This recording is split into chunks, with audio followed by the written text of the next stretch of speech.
Assalamualaikum warahmatullahi wabarakatuh. Yang dihormati Encik Syarkawi, Puan Rohana, Presiden-Presiden dan Majlis Tertinggi, penganjur kita pada hari ini, Azim, MJSS, Mara Kumpul. Terima kasih sekali lagi sebab saya rasa mungkin saya bukan orang paling layak untuk berdiri depan ni pada hari ini. Dan sejujurnya saya cakap bila ada AJK, kita boleh informal sikit sebab we're all friends. Bila ada AJK yang tanya, Auli rasanya boleh tak kalau Auli ambil satu slot nanti untuk program Semesteranfang? Macam okey kot kalau rasa macam tak ada orang lain yang lagi layak kalau rasa. Tapi lepas tu tengok tentatif, I am the only one with the slot. So agak terkejut juga dan agak berdebar time tu sebab rasa macam expectation tinggi ke? What am I supposed to do? Macam mana ni? Sebab rasa amanah tu yang sangat, tak tahu, tiba-tiba sangat berat. Macam dalam 1.5 jam nak cakap apa ni 1.5 jam kan? Tapi cukup kot 3 minit video, rasanya banyak korang dah dapat tak perlu nak bercakap lama sangat kat depan ni. Okay, so untuk start kita punya slot lah hari ni, saya nak minta, mungkin bukan semua orang ada kertas, ada pen, tapi boleh bawa keluar handphone ke, apa-apa yang kita boleh tulis, notes. Rasanya semua orang ada handphone, siapa yang tak busy makan?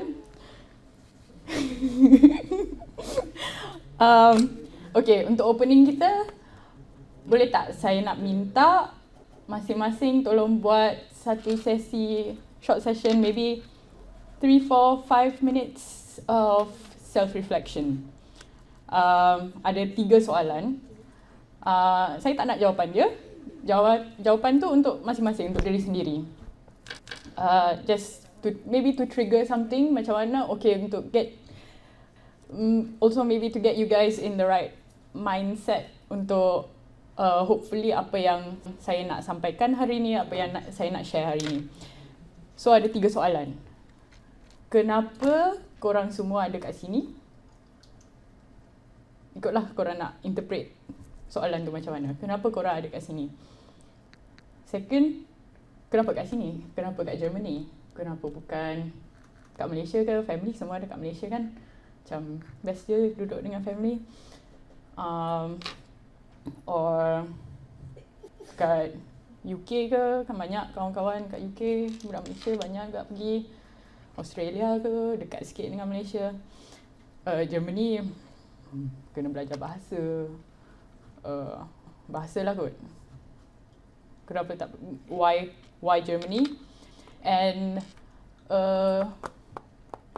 I assume or presume mostly yang kat sini atau semua yang kat sini belajar engineering. So why engineering?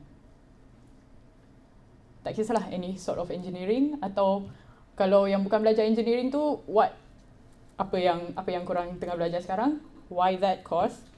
And saya nak minta siapa, sebab based on experience, saya dah banyak sebenarnya buat ice breaking atau sesi bully junior kat co-work.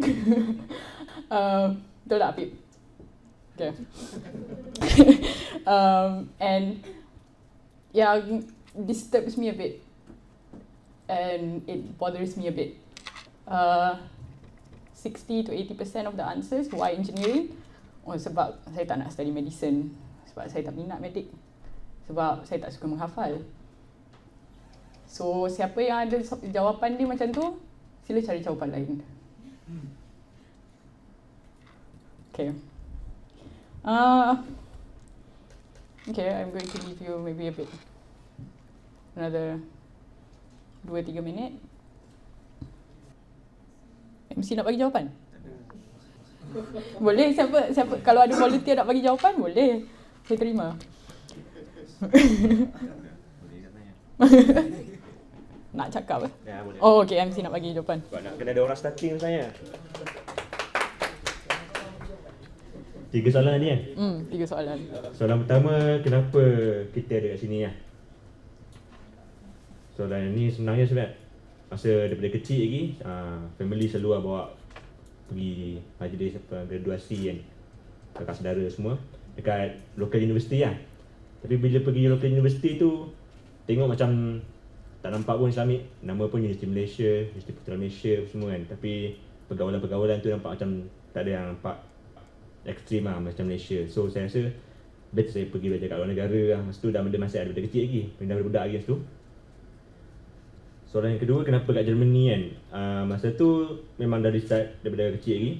So bila masuk sekolah agama menengah Sungai Betih, ustazah saya dia belajar bahasa Jerman untuk pergi ke luar negara, tapi dia fail dan dia sangat frust dan dia cabar kami yang nakal-nakal dekat sekolah menengah tu untuk diam dengan kami lah dengan atas cabaran. Siapa yang sendiri dia hebat pergi belajar kat Jerman lah. Masa tu saya sebenarnya terangkat tangan lah masa tu. Jadi masa keluar dapat bersambungkan pelajaran dekat ASIS Al Science School. Kami diberi peluang untuk ni lah, banyak program dan saya pun ada pelajaran yang cemerlang kat situ. Dan cikgu pun cadang saya pergi belajar kat luar negara dan pilih banyak-banyak scholarship kan. Saya dapat beberapa scholarship tapi saya pilih GPA sebab tu dia yang dapat tawarkan pergi Jerman. Dan akhirnya saya kat Jerman. Dan kenapa engineering? Sebab daripada kecil lagi saya anak yang nakal dan ayah saya selalu marah walaupun dia marah tapi dia bagi juga buat. Dia bagi benda-benda pelik-pelik, saya buka saya rosakkan. Biasanya saya akan rosakkan lah masa kecil tu.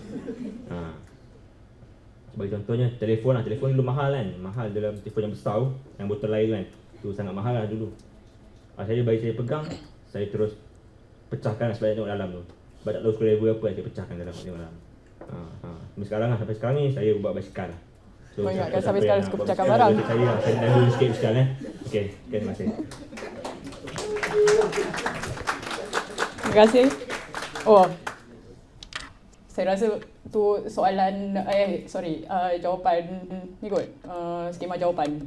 Kalau semua orang punya jawapan macam kita punya saudara MC punya jawapan, saya rasa tak perlu kot saya berdiri kat depan ni. Sebab insyaAllah dah betul dah mindset tu, insyaAllah korang akan berjaya. So, I've big expectations of you. Okay. Maybe ada sesiapa lagi yang nak share dia punya thoughts. Kalau tak ada, dan masing-masing pun dah self-reflect. Okay. Now, my turn to jawab soalan sendiri tadi. Kenapa saya ada kat sini?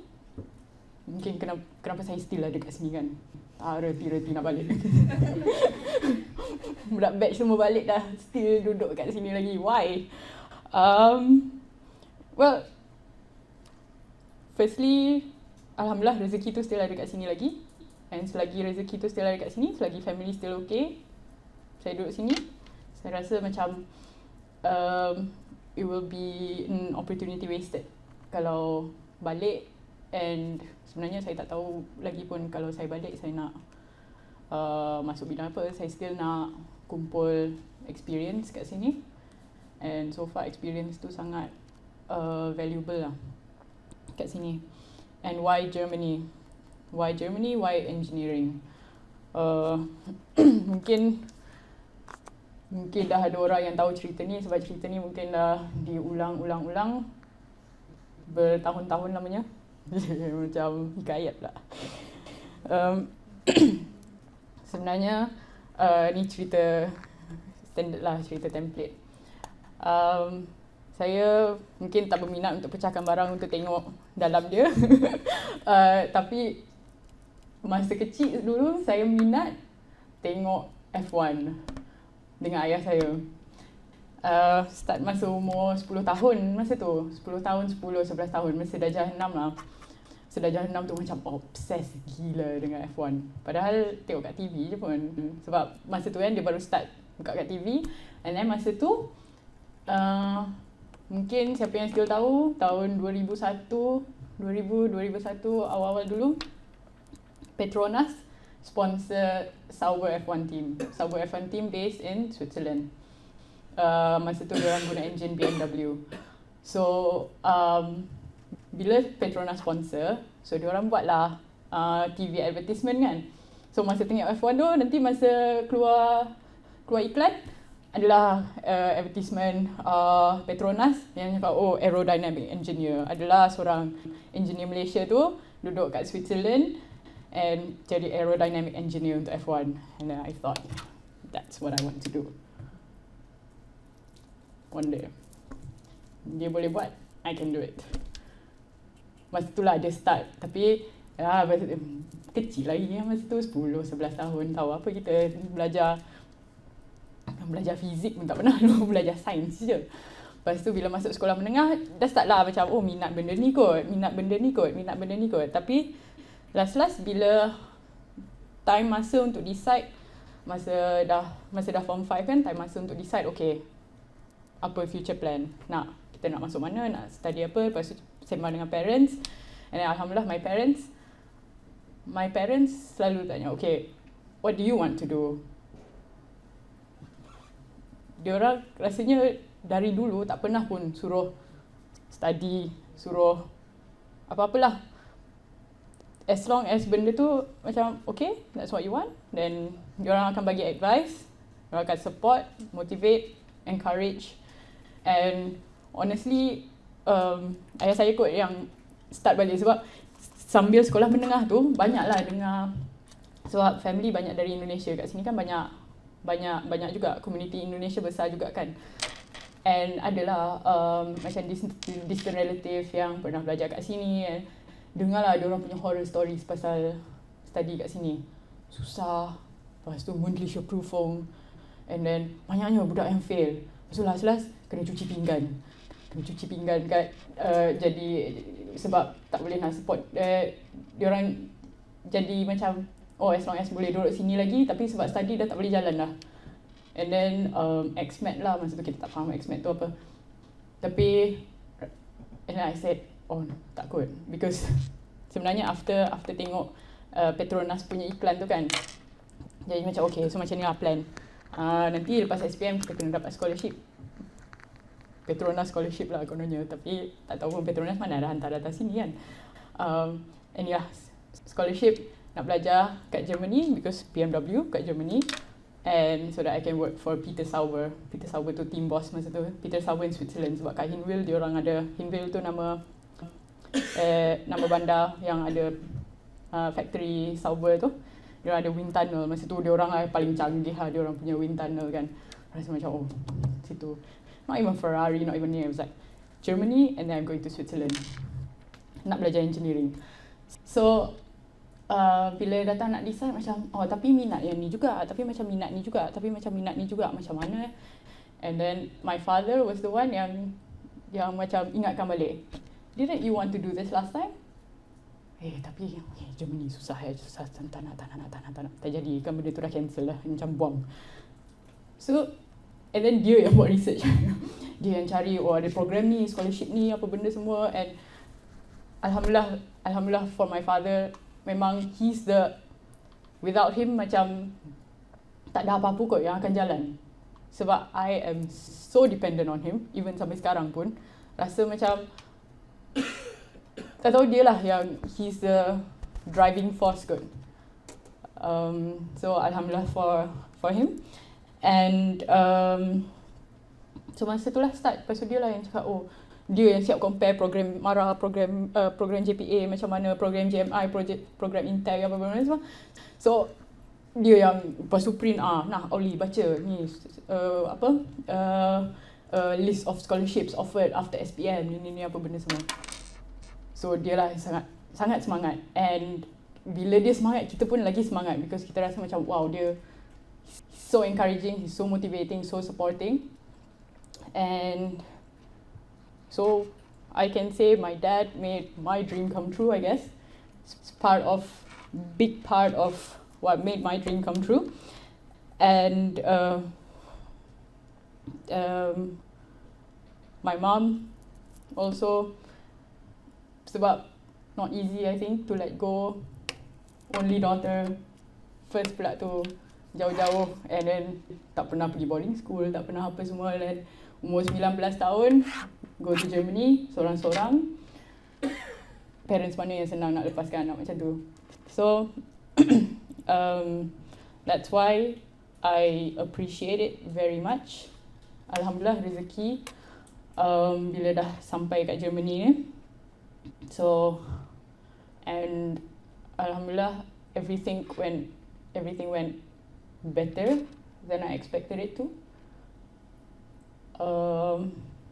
With a bit of work, a lot of prayers, not just from me, dari kawan-kawan, dari parents, very important, dari family. Yeah, so that's my story. Itu pun ni time start tadi ya? Okay.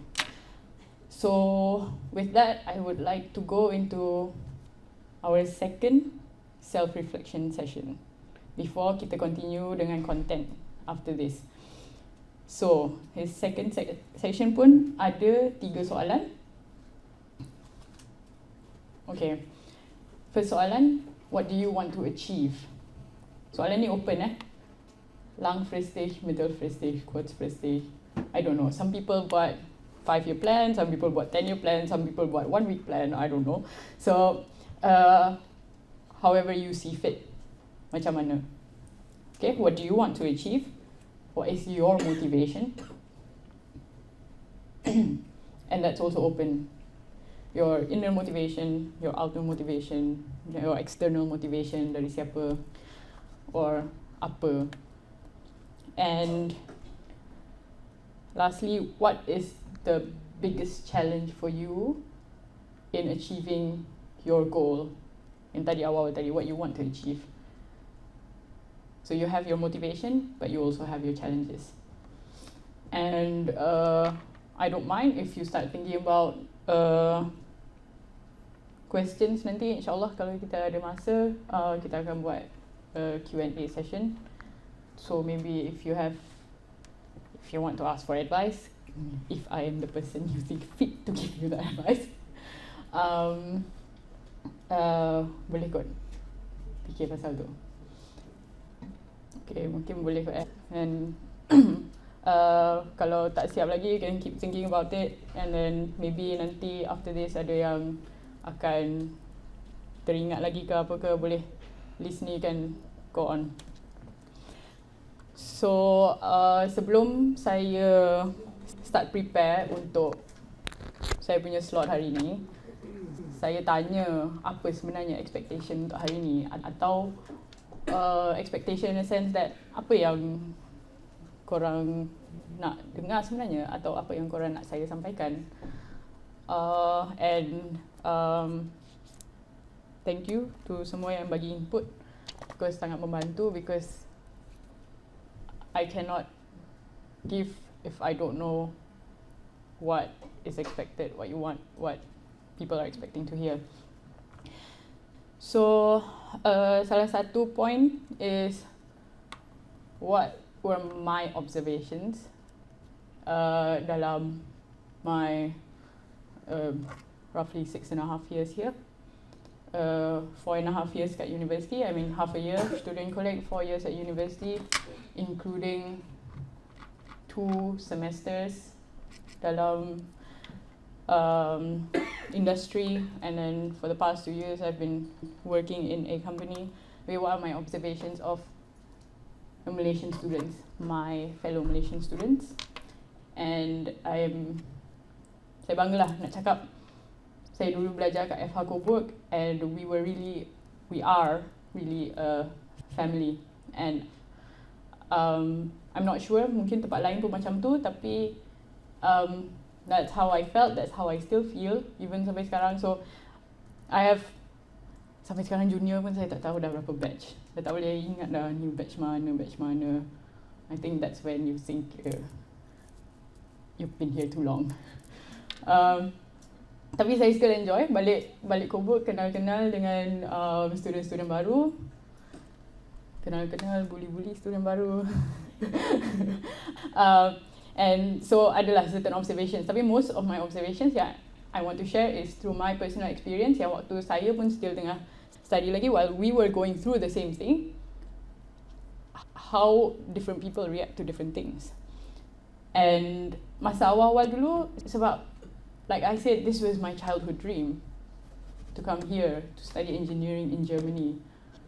So can you imagine macam mana bersyukurnya saya rasa masa saya sampai sini dulu. When I was given the opportunity to come here, do what I want, rasa macam it was literally my childhood dream come true.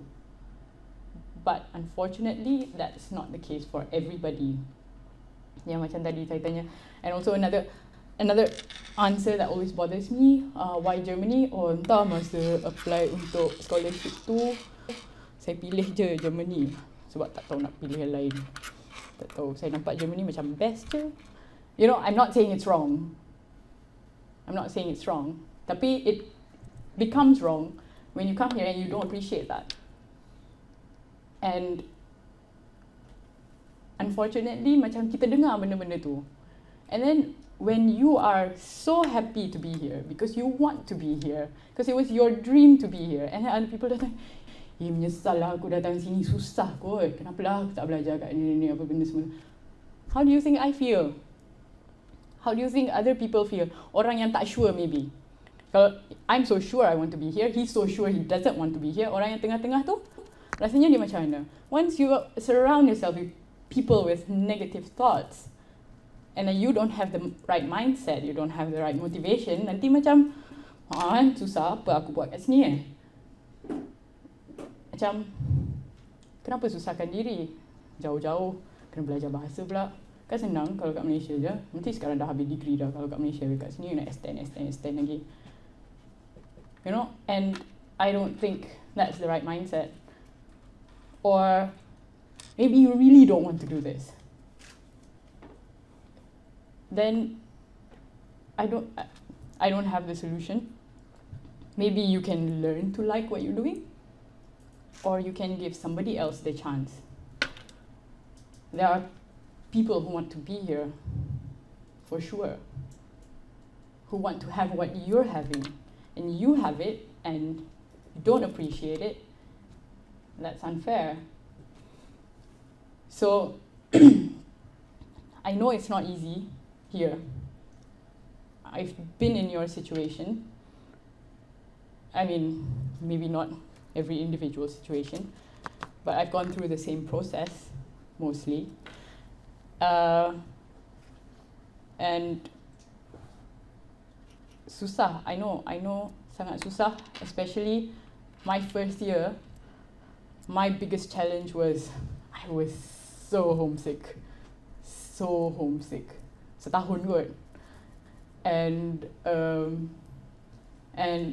because I always had my parents around, I was so dependent on them.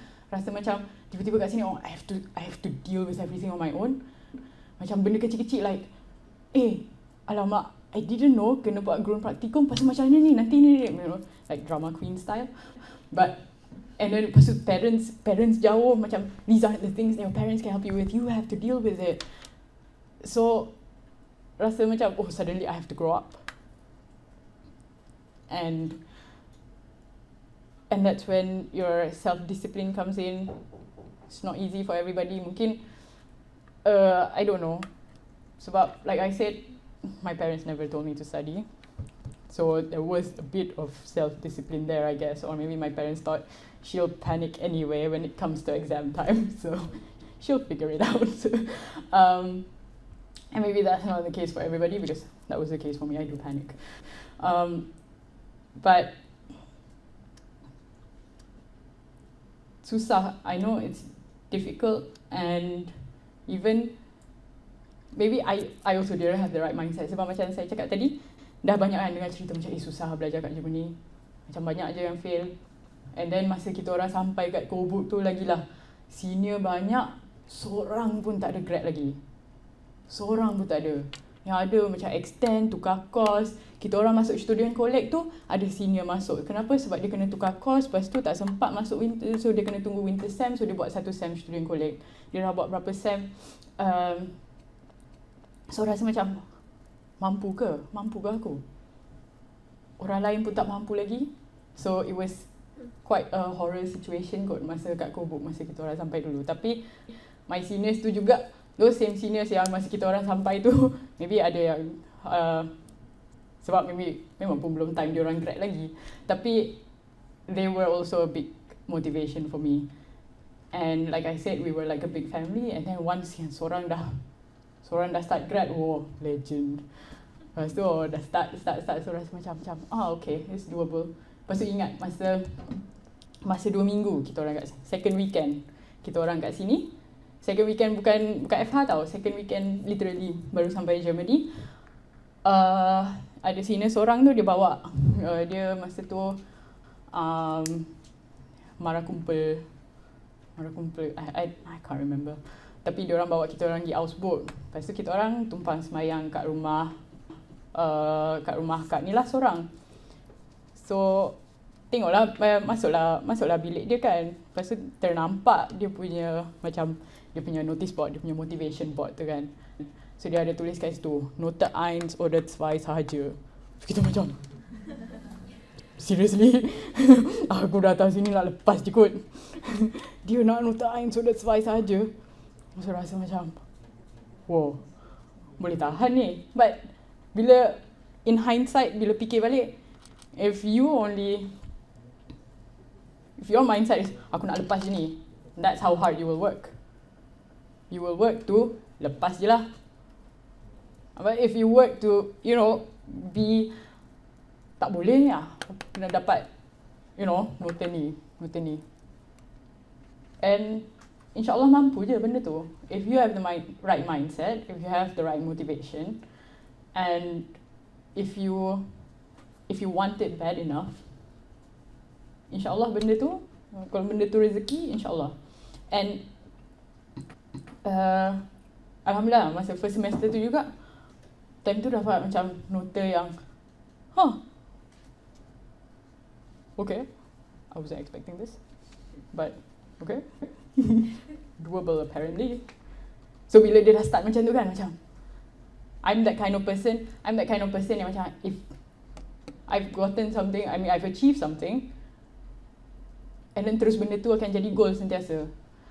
This might sound very nerdy, I don't know, this might change your picture of me or whatever. Sebenarnya dulu saya sentiasa nak dapat nombor 1 kat sekolah, rendah pun. Sebab dari tadika masa umur 6 tahun, masa nak habis tadika tu dapat hadiah buku. Sebab kita student baik. So rasa macam, kalau kita student baik dapat hadiah lah. Lepas tu masa darjah 1, first half year kan, dapat nombor 1 lah. Kita mampu dapat nombor 1. So I was a bit, tak tahu lah, dia macam pressure kat diri sendiri kot. Sampai cikgu pernah tanya kat mak masa hari terbuka kat sekolah dulu kan, parents letak pressure ke kat saya, sebab kenapa macam selalu start sekolah rendah darjah 2, darjah 3. Alhamdulillah sekarang tak macam tu dah rasanya, I don't know. Tapi what I'm saying is, I'm that kind of person yang once I have achieved something, so terus benda tu jadi benchmark tau. And nothing else is, not like nothing else is good enough, but I will always try to achieve that goal, that benchmark. Baru rasa macam, that's where I want to be. So mungkin itu juga kot salah satu motivation masa awal-awal dulu. Sebab itu still waktu student collect kan, yang saya nampak yang Note 1 oder 2 sahaja tu. And then bila first sem terus macam, it's doable. So what I'm saying is, don't just set your sights on cukup-cukup makan je, alah janji lepas, yeah. So maybe now would be a good time for me to give a couple of tips, advice, or what I think. It's nothing new. Korang tahu semua benda ni. But, sometimes you need to hear it from someone else. I don't know. Sometimes I'm like that. I need to hear it from someone else. Padahal benda tu kita tahu pun. So, my adik-adik Kobuga can testify to this. Number 1 rule. What's my number 1 rule? Study hard, play hard. Hey. Out. That's my number 1 rule. Aina jawab dah. Jangan ponteng kelas. Because it's not like nak korang jadi macam boring ke, or I don't care what you do. Oh, not lah. I don't care what you do outside of class, but kalau ada kelas tu, kalau ada lecture, tolong. This goes back to appreciating the reason you're here. What's the point of you being here if you don't attend your lectures? Why come all the way here to Germany, to a university in Germany, and duduk rumah? So that's one of the reasons, but probably the main reason would be sebab kat sini semester pendek kan? When you have 4.5 months per semester, 3 minggu exam. I don't know, kita orang punya ni macam tu. 4.5 months semester, 3 minggu tu exam. So lecture, and then tambah round 2 weeks cuti. So your lectures are less than 4 months. And then how much they want to teach you in 4 months. And then benda tu akan terus ditanya at the end of your semester. You bukan macam SPM, you have like 2 years and then you can catch up at the end. And then kena drill lagi. Macam A-level was a bit, A-level dengan A2 was a bit hard kan, sebab dia macam dekat. Something like that. So I can say, maybe I cannot generalize juga sebab tak tahu ini. Not all universities, not all professors are the same. Tapi from my experience, setiap kelas dia akan ajar benda baru. Kan? Because it has to move forward. So kalau you miss one and then you don't catch up, lepas tu pergi the next one, lepas tu dah tak faham. Dah tak faham, you lose your motivation. Sebab aku datang kelas bukan faham pun, baik tak payah pergi. So, and then dah lah, so you lose that for the rest of the semester, you lose that for the exams. And I'm not saying you miss one class terus tak boleh ambil exam. But try not to. Because you have to really stay on the ball. You really have to keep your momentum going. If you lose your momentum, you lose your motivation, terus lah macam tu. Bukan aku faham pun. And that's also the wrong mindset.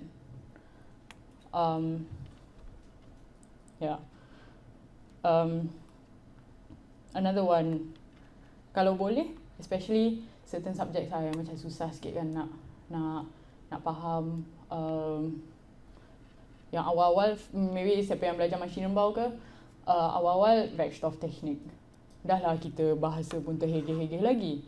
And then belajar Werkstofftechnik pula dengan dia punya, or Werkstoffkunde or whatever, dengan dia punya terms lagi, dengan dia punya, okay, honestly I have to say, konstruksi, diorang semua, especially kat FH kan, diorang semua dah ada Ausbildung, diorang dah ada work experience, they've done this, they've done that. Honestly, I have to say, third semester, baru saya tahu lager tu apa. Macam, lukis lager. Sebelum ni buat faham je. So, try and, if you have the chance, prepare ahead. Dulu macam tu kita orang buat untuk Werkstofftechnik, because susah kot nak follow. Kalau kita tak faham apa yang nak disampaikan, or what, especially with terms kan. Kalau kita buat faham je certain terms, maybe you will get away with it, but not with everything. And so dia ada vorbereitung, nachbereitung. You know, so if you have, kalau ada script, kalau ada, especially these kinds of subjects lah, kalau ada script yang banyak perkataan kita tak faham, kalau boleh before class tu kita dah cari dah. And it doesn't only apply untuk first, second semester masa kita tak faham the language je. For me, masa masuk vertiefung 6, 7 semester, Fahrzeugtechnik, dia punya skrip tebal ni, perkataan-perkataan graf, perkataan-perkataan, and then dia dalam kelas dia bukan tengok, dia bukan, profesor tu best, sebab dia very interaktif dia punya ni, tapi dia susah bila kita ada expert student, because dia akan jadi discussion punya session tau. So dia takkan ikut dia punya skrip tu satu-satu, dia akan cari, oh diagram ni interesting, mari kita discuss. You know, dia ajar macam tu. So it was best lah kelas dia. Cuma kalau kita tak prepare, kita tak boleh follow. Memang takkan boleh follow. And then lagi-lagi kelas tu vertiefung and I didn't have Grundlage. Orang lain ada certain, sebab dia campur kos otomotif dengan Maschinenbau. So budak Maschinenbau yang masuk tak ada Grundlage sebenarnya, terus masuk vertiefung. So dia macam agak terkejut jugalah. So itu memang separuh mati juga lah. But it was fun. Once you find the right strategy. So that comes to my next point. Once you find the right strategy, identify your studying style. Not everybody studies the same. Ada orang suka study seorang-seorang, ada orang suka study guna buku, ada orang suka study guna video, ada orang suka buat ubung. Ada orang, kalau saya personally, saya suka buat ubung. Dulu masa A-level ubung pure maths tu, buat ulang. Sebab I don't know, rasanya macam cara tu kot yang saya boleh ni. Sebab I'm the kind of person yang macam bila study kena tulis something baru ingat, buat past year papers. I don't know, everybody has their own studying style. Find out what suits you best, and then try to find orang atau group yang boleh complement that studying style. Saya personally dulu ada kawan, kita orang sama kos, dia style yang suka cari dalam buku. Saya jenis tak suka cari dalam buku, sebab rasa macam gigih lah cari dalam buku, baik tanya orang. So dia cari dalam buku, saya tanya dia. Tapi sebab dia suka benda tu, bukan saya suruh dia. So carilah orang yang macam, and then dia jenis, dia cara dia study, dia kena explain kat orang. So you know, symbiotic. Bukan parasitic. So and then kita orang pun, kita orang discover macam, bukanlah discover, macam SEM 3, SEM 4 kan, kita orang dah ada lah group kan, mesti ada group project ke, group apa ke, yang dengan classmate lain lah sekali. So kita orang macam, diorang ni suka lepak kat cafe. Sebab kat Kobuk tu, cafe tu tempat study sebenarnya. I mean, orang banyak study kat situ. Carilah, kalau exam season datang hari Ahad pukul 9 pagi, kadang-kadang penuh dah cafe tu, tak dapat tempat duduk. So and then kita orang panggil diorang hantu cafe sebab sentiasa ada kat situ. So kita orang tak perlu pun nak set time macam jom esok kita study macam ni. Kadang-kadang ada lah bila kita orang macam tengah buat past year paper ke, then korang buat paper yang tu, kita orang buat paper yang ni, atau korang buat soalan yang tu, kita orang buat soalan yang ni, and then nanti esok pukul ni kita bincang. Tapi biasa kita orang start ada group tu pun because kita orang macam tak payah duduk rumah lah, kita datang cafe study. At least bila kita dua-dua tak faham, boleh tanya orang lain. And then diorang pun dalam group kita pun, so macam kita kenal pun. So dia start dari situ, start mula-mula tanya-tanya, dan lama-lama study sekali. And lain orang lain cara lah. So that's also another point. Don't be afraid to ask. Dalam kelas ke, luar kelas ke, Sprechstunde, bila-bila. Kalau malu nak tanya dalam kelas, duduk depan boleh bisik-bisik dengan prof. So tak payah angkat tangan dari belakang, saya tak faham ni. Lepas tu nanti semua orang dengar kita punya Jerman macam mana kan. Kadang-kadang tak yakin. So dulu, itulah point dia dulu, kita orang macam duduk depan masa SEM awal-awal kan, sebab tak nak orang lain dengar kita cakap Dutch macam mana. Sebab nanti gelabah pula dah angkat tangan, lepas tu tak boleh nak tanya. Sebab kadang-kadang benda tu kena tanya sekarang kan.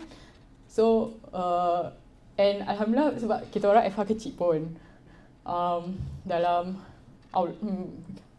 vorlesung sal yang masa kita orang first sem tu, kita orang pun satu batch 100 orang kot. So macam tak ramai sangat lah. And then bila prof tu nampak kan muka kita, that's why also rule jangan ponteng kelas. So prof kenal kita,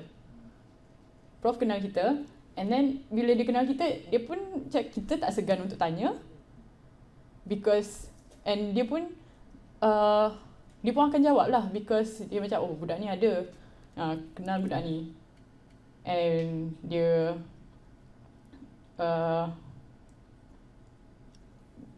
so kalau kita pun tak rasa bersalah lah nak bertanya, macam tak pernah nampak dalam kelas. And benda tu helpful juga bila nak dekat-dekat exam. Kadang-kadang kita orang pergi je kat prof, bila tengah prepare untuk exam atau apa-apa ke. Kalau ada macam tadi kan cerita ada kawan tu yang dia suka, dia akan cari dalam buku, cari soalan masa kita orang belajar Werkstoff ke Kunststoff, Werkstoff masa first time lagi. Lepas tu adalah soalan-soalan dalam buku, lepas tu ada skema jawapan, lepas tu kita orang tak faham kenapa jawapan ni macam ni. So kita orang tanya kat prof, lepas tu dia cakap datang office dia petang ni. 1 jam kita orang duduk situ, dia explain lagi satu-satu. They will take the time to help you. Kalau kita tunjuk macam kita pun ada effort kan. Kita pun ada effort, and dia bukan sebab dia orang, firstly, there's no such thing as a stupid question. And secondly, kalau kita tak faham lagi, dia bukan tengok macam, ya aku dah ajar lah, kenapa aku tak faham lagi? Dia more like, kenapa aku ajar, dia tak faham lagi? Maybe I have to change the way I explain this. Sebab ingat, Faber, dia prof TM2. Sebab ingatlah dia, kita orang kamcing. So, bila dia, kadang-kadang dia cerita juga pasal budak-budak Malaysia sekarang. Kita orang cerita pasal korang. Dia akan, nanti dia, macam mana dia lah yang akan rasa macam, kenapa tanya soalan sama, macam, still tak faham lagi. So dia macam mana dia kena ubah cara dia explain. So, they will take the time for you if you ask. Not just tanya prof, tapi boleh juga tanya classmate. And macam tu lah, nak build group ke apa ke. Kalau kita rasa macam oh kita boleh maksudnya we can help each other apa benda semua. So itu kot. And kira integrate, mingle dengan classmate kita. Jangan stick dengan kawan-kawan kita je, budak Malaysia je. And that's also another rule of mine. Kalau ada Thailand group kan, never ever letak semua Malaysian dalam satu group. Sebab firstly, lepas tu korang punya ratio Malaysian to local macam mana? Kalau seorang tak faham, nanti semua tak faham. Nak tanya siapa? And macam mana kita nak kenal orang macam tu? So, I mean it's okay, tak perlu nak seorang-seorang, 2 orang okay, you know. But janganlah kalau ada 4 orang Malaysian dalam satu batch, 4 orang masuk satu group. So, macam mana nak can't help each other macam tu. Sebab maybe yang group lain faham macam ni, yang group satu lagi faham macam ni, and then korang pun ada, that means korang ada different kawan, apa benda semua. So, I think that's it kot. Oh, wait, one more. I'm not saying you can't have a life. Sebab asyik cakap pasal pergi FR, pergi belajar ni apa benda semua. Mungkin sebab kat Kobuk biasa that's what I say, sebab diorang ni tak perlu disuruh pergi main. I mean, it's not a bad thing. Macam Mizah cakap tadi, work hard, play hard. Is that what you said? Oh, Putri, bukan Mizah. sorry. um, just prioritize lah, pandai-pandai. It all comes down to self-discipline. You are the one who knows what you're capable of. Kalau mampu main banyak tapi still okay, still mampu nak catch up dengan study, go ahead. You have to decide. So that goes to my next point. So ni tips untuk study kat FH, insyaAllah dah habis kot. Okay, kalau ada orang nak tanya lagi nanti, boleh. So another point I was asked to elaborate on was what I learned. And what I gained selama my time in Germany. Paling penting dari tadi, I've already said, you really have to grow up. Maybe korang lagi cepat grow up, I don't know. Because for me, it was quite a transition. Macam suddenly I was responsible for myself, for everything. Cuci baju, I hate cuci baju. Semualah. You have to, for your studies, for your life, for your well-being, for your physical and spiritual well-being. That means for your agama, you are responsible. There's nobody to ask you. Especially kat sini kan, macam, wow, so much freedom. And benda tu, it can, be a danger. So, again, I'm not saying like you guys can't have a life or we can't have a life macam nak kena study je and like be all responsible and things like that. Tapi you can be open sebab kat sini, like I was saying, been here 6.5 years and alhamdulillah sampai sekarang okay lah. I have ada family angkat kat Kobuk, but keep your values, ikutlah your religious values, your moral values, your whatever. Just keep yourself in check. You're responsible. There's nobody to take care of you here. I mean, obviously ada, but directly you are responsible for yourself. That's why suddenly macam kena grow up. I always tell people, Germany is the place I grew up in. Like I really feel like I grew up.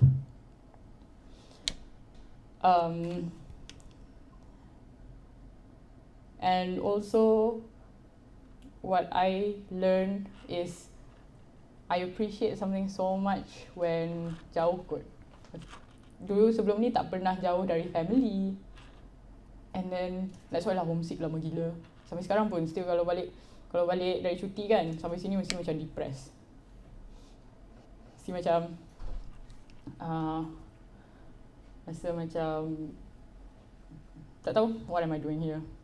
Like, when I started work, sebab when I started work, that was the first time I came back after I finished my studies. Sebab, masa waktu homesick tu kan, I was like, 4.5 years is too long, 4.5 years is too long. 4.5 years, I'm going back. Lepas tu dah habis 4.5 years, I'm like, I don't want to go back. Tapi, not saying it was easy to come back here. Sebab dalam kapal terbang tu, I was like, oh my god, seriously? Auli, what are you doing? Why do you have to come back here? Your family is there. Macam, you've got what you wanted. Kenapa? Why do you have to, go through the whole, I miss my family, I miss my home. I got here on a Monday, Tuesday. No, I got here on a Monday, I think. First day of work was Thursday. Duduk rumah puteri. Duduk sebilik dengan puteri. Mesti puteri macam pelik. Seriously, Kak Uli macam ni. Sebab within those 2 days, Tuesday, Wednesday, I was literally this close to just saying, you know what, forget about everything, I'm going back home. Sebab, tak tahu, dia macam, part of me really wants to be here, but then another part of me is like, why do you have to make it so hard? Balik je lah. And that's where the appreciation comes in. Tapi, alhamdulillah, like I said, my family is supporting, encouraging, motivating. Diorang macam, this is what you wanted. I know this is what I wanted, but it's so hard. Tapi Alhamdulillah, I started my first day of work. Lepas tu, Alhamdulillah okay lah. Walaupun dengan mata merah. Not on drugs. Sebab nangis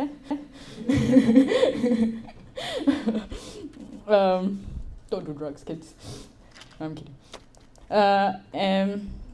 And also, lagi satu, kita I found that kita pun appreciate macam mana kat Malaysia kita macam take for granted juga kat mana-mana.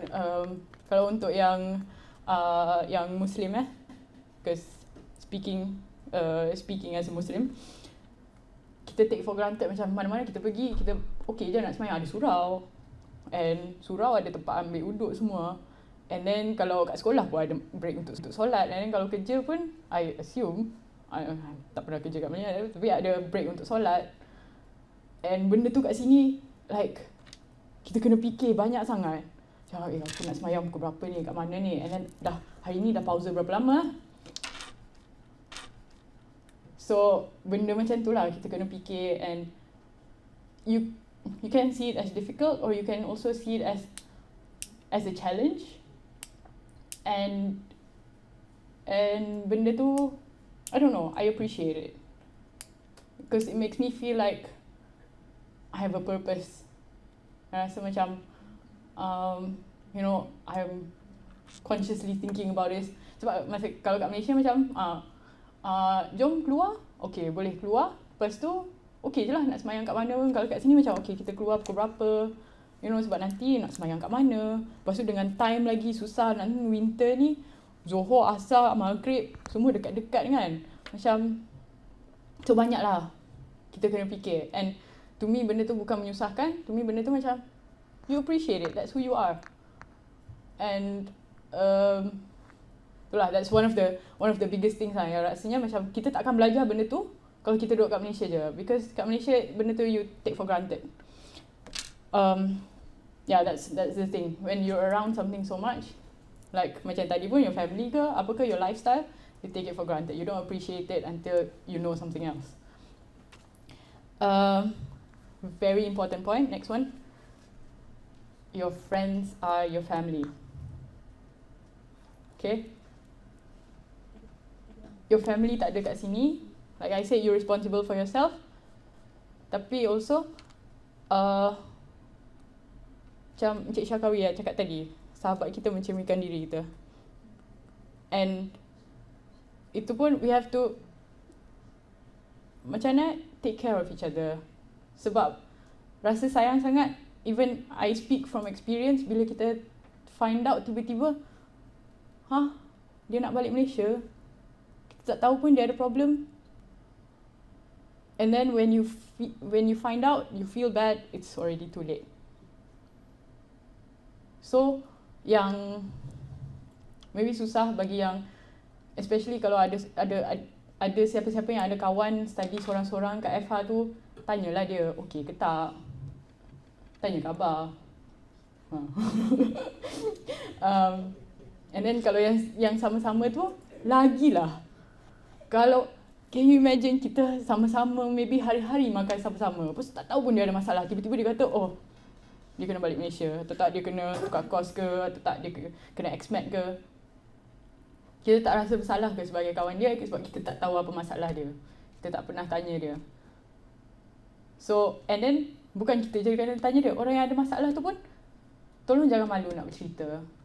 Find somebody yang maybe kita tak comfortable nak cerita dengan, even kawan baik kita pun maybe kita tak nak dia tahu kita ada masalah tu, carilah orang lain. That's why kita punya pegawai-pegawai kat sini. Be open. If you have a problem, orang yang kat sini lah yang boleh tolong for out. So, jangan malu ada masalah because semua orang ada masalah. You don't have to deal with it on your own.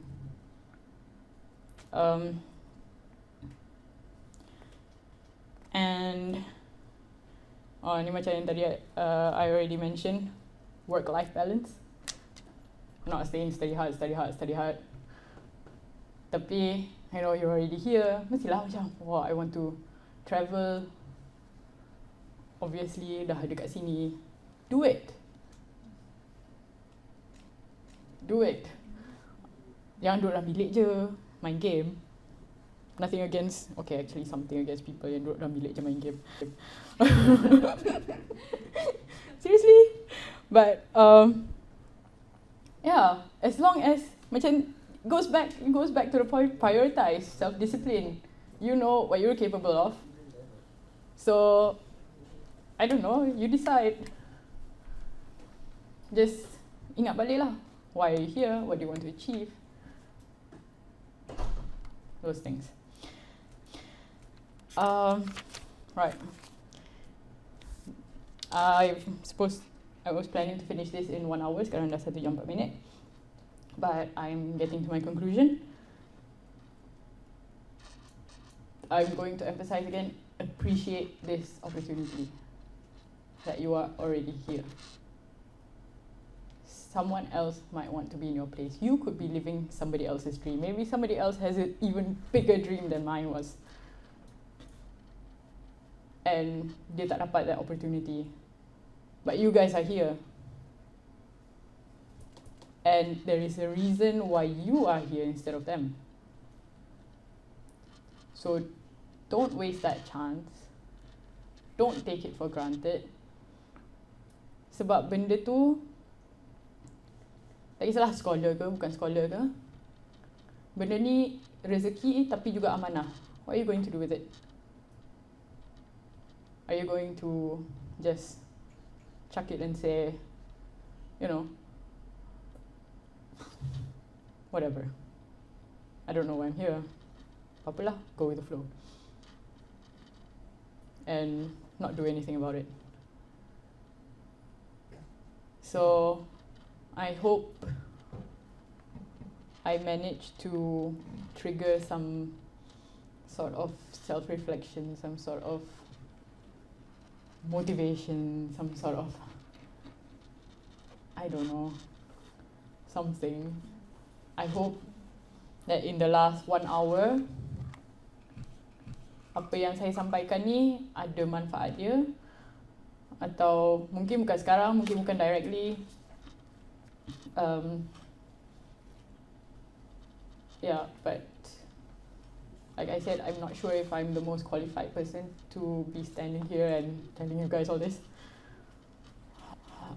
I can only speak from my own experience. So insyaAllah itu je. Segala yang baik datang dari Allah. Segala yang buruk datang melalui diri saya. Thank you very much again for this opportunity to let me talk here in front for an hour.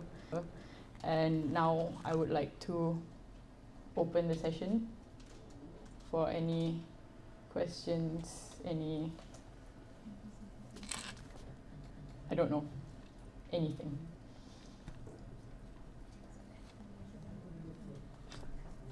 Cikgu.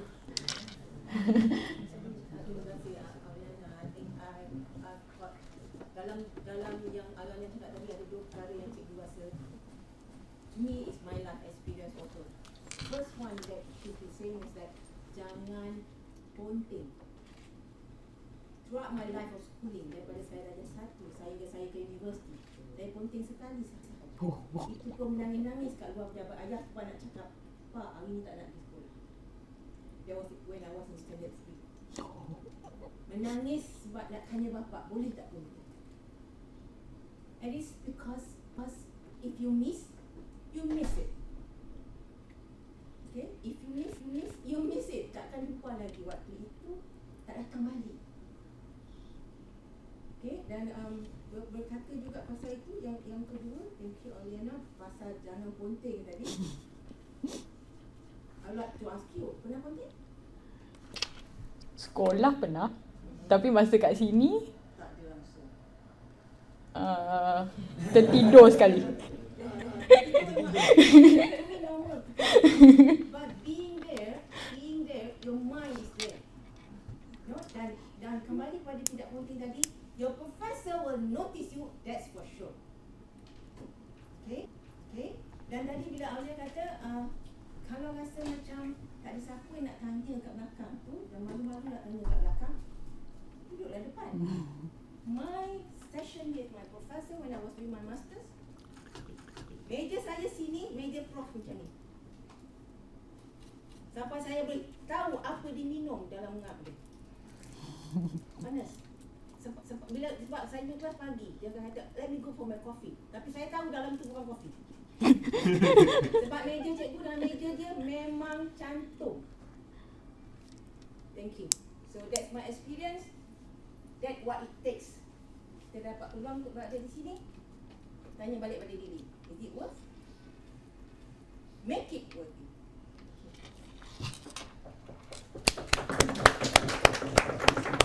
Thank you cikgu. Saya rasa cikgu kot patut berdiri depan ni.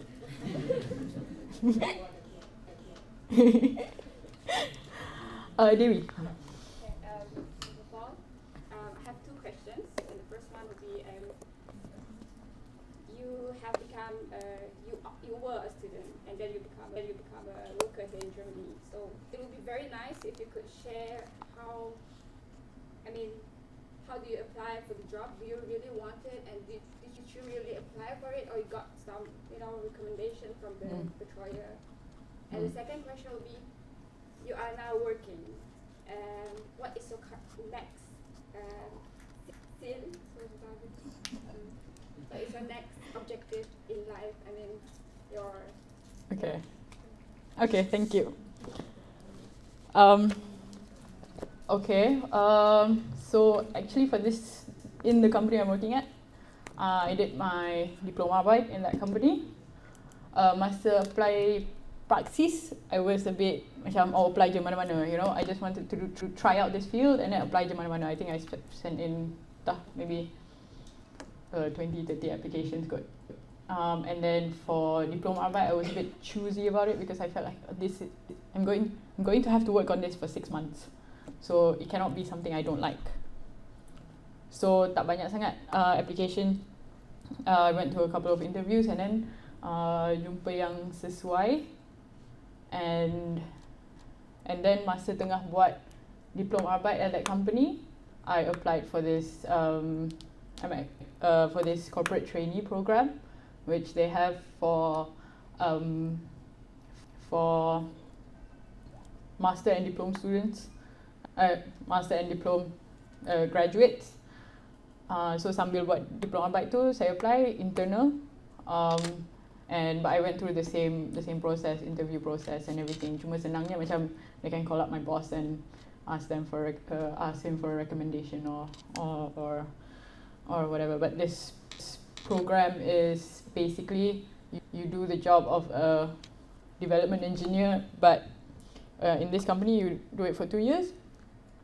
Every 6 months tukar department, because the idea is that you get to know the product spectrum, you get to network. Networking is very important, and you get different tasks because duduk 6 bulan je, and then they send you overseas, and that's why it was quite interesting. I'm going to finish in 6 weeks my trainee program. So basically you're already an engineer, cuma in that company they shift you around and things like that. So masa situ I only applied for this job sebab masa tu agak awal juga. I wanted a job in January sebab nak balik dulu after habis diploma arbeit. And I applied I think July kot.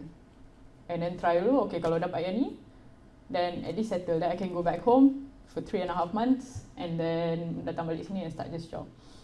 So I didn't really think about cari kat luar that company yet. It's in the industry I want to be in. It's in automotive industry. It's in the powertrain. So not far off from what I want to do. And then maybe to the next question, what's my next goal? I still have that dream. I still do that motorsport dream. And I think maybe soonish I will start to still have my connections from I don't know where this video is going up. It better not get to my bosses. No, I'm kidding. I mean, everybody knows this is my dream and whatever, but we'll see. But I've not forgotten that. Yeah. Thank you for the question. Think ada advice for working in Germany? Hunt it like crazy. Huh? Hunt the job like crazy. Hunt the job like crazy. Yeah. It's got to do with luck also kot, because masa cari diploma baik tu macam orang lain apply and then even my own classmates, my German classmates, diorang lepas graduate tu diorang cakap susah cari kerja. Diorang tak dapat kerja yang diorang nak. I think it's got to do a lot with luck also, the timing and what sort of job you're looking for. Personally, I think diorang banyak tak dapat because diorang choosy kot, macam tak nak duduk jauh-jauh atau tak nak duduk kampung ke. Seriously, my place sangat kampung. So And I add up to that lah, macam this not apply for job, right? There's a next level. Because we need another session for that. It's actually a big topic also. Macam I think dulu pernah ada event macam hari kejayaan tu kan? We could make another one. Yeah. Fing wants to make another one. Yeah. I hope that answers your question. Okay. Any more? Do we still have time? Okay. Kak Oli, how do you keep your motivation? What is the key to keep your motivation ongoing? Because sometimes macam motivation tu ada tau, tapi dia macam tenggelam timbul lah. Macam I heard this one saying, dia cakap the moment that you wanted to hear your inner voice, and 3 seconds later you will meet the most judgmental person who will downgrade you. Dia tu betul lah. Kadang-kadang bila kita set up goals apa kan, cerita dengan kawan-kawan cakap benda tu impossible tu, tak boleh buat yang cuma belajar susah kan. So macam mana lah, satu lah macam mana. Okay, thank you. To that saying, I say, cuba tengok jawapan kita punya saudara MC tadi. When somebody says, susah ni, impossible, say, I will do it. That's one. It's not easy, I know. Tapi to keep your motivation, I mean, I guess it's the same thing. It's the things that you know juga. Like, still, why are you here? And what do you want? And rasa macam, I have my ups and downs juga. Rasa macam, I don't know. Betul lah, kadang-kadang macam motivation tu hilang. But with the right support system, I think, support system, family, doa banyak-banyak. I think pernah kot masa kat GMI, I said something like, work hard, play hard, but also pray hard. Kadang-kadang that's the last thing you can do. Macam, betul lah, it's you can get down, you can get depressed at times, tapi don't let it control you. Don't let it mungkin melencong sikit, but to keep the motivation, I just think about, sometimes I think about the expectations,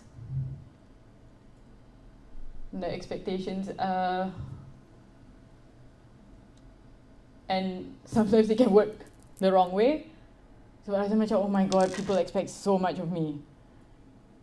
What am I going to do if I fail? So it works both ways. Think about the expectations, but try and say, because of these expectations, I'm going to meet them, I'm going to beat them. Tapi really, it's all in you, I guess. Talk about what, I don't know siapa yang akan cakap, susah ni, you can't do it. Jangan dengar lah. I mean, you know what you're capable of. Maybe you don't even know what you're capable of. Maybe you're capable of more than you think you are. Tapi janganlah, not to say, boleh ni, I can do it, I can do everything. Tak juga, but just think about your driving force behind you. What is your driving force? That's why I asked you, what is your motivation? What was your goal? What is your motivation? Just think about that. I know it's very abstract because I have no formula for it either. So, tak tahu lah whether menjawab ke tak. Okay. Soalan Okay. jauh soalan terpergi kan. So saya rasa tu soalan yang sesuai untuk senior lah. Tapi soalan untuk junior pula, pada SEM 1 kan, boleh tak bagi practical tips cara nak create networking daripada first time lagi? Oh, because yang tu, thanks for the question. Yang tu I cannot really speak from experience because it took me quite a while juga untuk cari network. But sebab kita punya classmates akan ubah-ubah pun, SEM 1, SEM 2, SEM 3, SEM 4. And honestly I say maybe first sem maybe susah. First sem I would say kalau don't worry kalau tak dapat network lagi among your classmates ke apa. That's why first sem use your professors. Kalau you cannot build your network yet. Tapi biasanya your batch will get smaller and then nanti korang pun lagi akan banyak project, lagi banyak group. Biasanya dia akan start dari situ lah. Bila kita dah ada project, buat project, work on something, buat group work ke dengan orang tu, then should be that's a starting point lah. That's a starting point. And also just don't spend too much. Kalau nak study, cuba jangan study sorang-sorang dalam bilik ke kat rumah ke. Cuba study where people are also studying. Macam kita orang kat cafe ke. I personally don't like to study in the library sebab too quiet. Tak boleh. I need to talk to people.